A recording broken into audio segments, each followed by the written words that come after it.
I'm really concerned when you know, our most sacred institutions can be used against someone politically with unverified information. I think we're in deep waters and troubled times. But I got to be honest with you, at this point, the people who really deserve a pay cut are people in Congress who couldn't make a deal.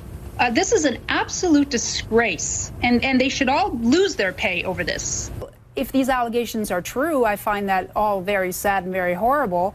I just think it's very political. It is politically motivated. I do not like seeing sexual harassment claims made at the 11th hour against a candidate. But at the same time, children are off limits, you know, and if you're talking about us having to decide whether or not to give someone the benefit of the doubt so they can run for the United States Senate, the answer is no.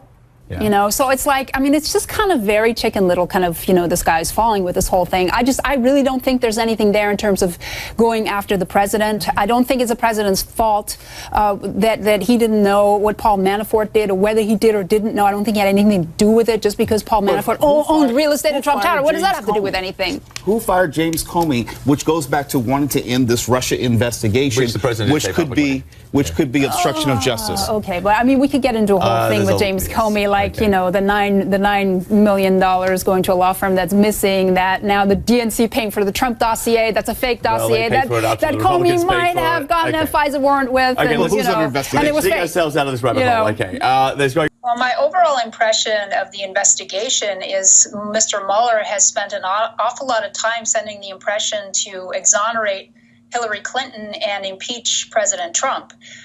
His team has certainly shown that it is biased. You have 9 out of 16 donating to Barack Obama or Hillary Clinton.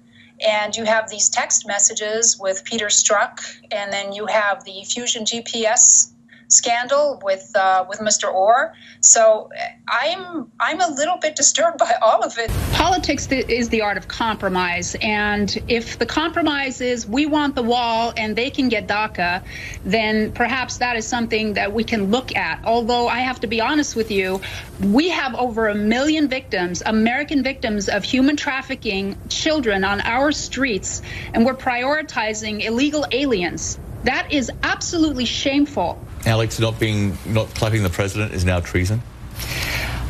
I think the president is a little bit distracted right now with DACA and illegal immigration and things like that. So I'll give him. I don't know if treason is overthrowing the government. Okay, exactly. I don't think they're sitting there overthrowing the government. Okay. So some of his tweets are not. I'm not going to say everything is rational that he does or says, but he's being the president of the United States is a very tough job.